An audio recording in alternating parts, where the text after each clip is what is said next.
Alright, imagine Apple finally doing the thing everyone said they'd never do. A foldable iPhone. And if the leaks are even close to accurate, this isn't Apple playing it safe at all. The iPhone Fold, expected later this year, looks like it's going in a completely different direction from most foldables we've seen so far. The big twist is the shape. When it's folded shut, it's noticeably wider than rivals like the Galaxy Z Fold. And when you open it up, it doesn't turn into a near-square display like most book-style foldables.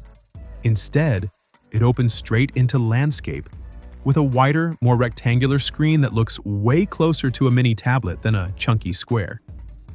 Put it next to something like Samsung's Galaxy Z Fold 7, and the difference jumps out immediately.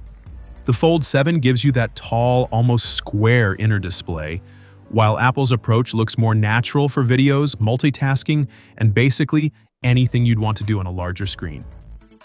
It's smaller overall, sure, but the proportions feel intentional. The only real outlier here is Samsung's Galaxy Z TriFold, which unfolds into a massive 10-inch tablet by folding twice. But that's a totally different beast. Apple's design feels more restrained, more practical, and very Apple-like in how it solves the problem. Then there's Huawei's Pura X, which is probably one of the strangest foldables out there.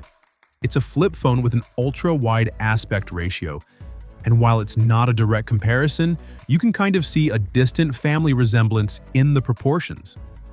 The iPhone Fold is obviously bigger, folds the other way, and plays in a completely different category, but still, it's interesting how wide displays are suddenly becoming a thing.